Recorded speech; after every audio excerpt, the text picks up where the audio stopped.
मालपुर नाम के गांव में मोलू नाम का एक लड़का रहता था। मोलू बहुत आलसी था और हमेशा अपना काम कल पर टाल देता था।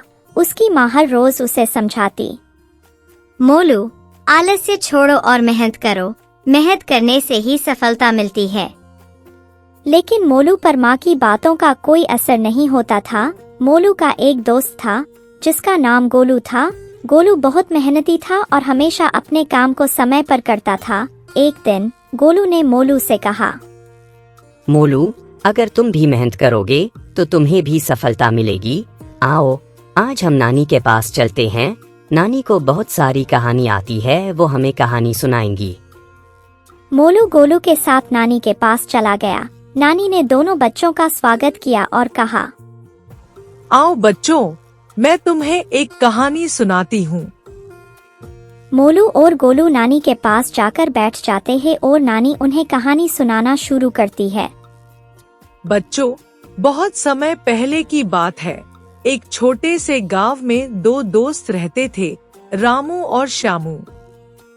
रामू बहुत मेहनती था और हमेशा अपना काम समय पर करता था।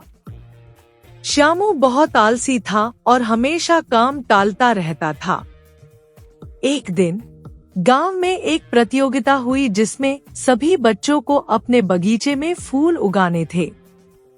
जो बच्चा सबसे सुंदर फूल उगाएगा उसे एक बड़ा इनाम मिलेगा। रामू ने तुरंत बीज बो दिए और उनकी देखभाल करने लगा। वह हर रोज पौधों को पानी देता और उनकी निगरानी रखता। वहीं दूसरी ओर श्यामू ने बीज बो दिए लेकिन उनकी देखभाल नहीं की। वह हमेशा सोचता था, कल देखभाल कर लूंगा।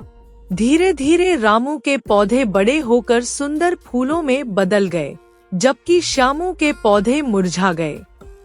प्रतियोगिता के दिन रामू के सुंदर फूल देखकर सभी लोग खुश हुए और उसे इनाम मिला। श्यामू ने जब यह देखा तो उसे अपनी गलती का एहसास हुआ और उसने आलस्य छोड़कर मेहनत करने का संकल्प लिया। नानी की कहानी सुनकर मोलू ने सोचा कि अगर वह भी मेहनत करेगा तो उसे भी सफलता मिलेगी। यह सब सोचते हुए मोलू अपनी माँ के पास आता है और अपनी माँ से बोलता है, माँ, मुझे माफ कर दो। मैं आपसे वादा करता हूँ, अब मैं आलस्य छोड़कर मेहनत करूँगा। इस कहानी से हमें यह सीख मिलती है कि मेहनत करने से ही सफलता प्राप्त होती है। आलस्य को त्याग कर परिश्रम और लगन से हम अपने लक्ष्यों को हासिल कर सकते हैं।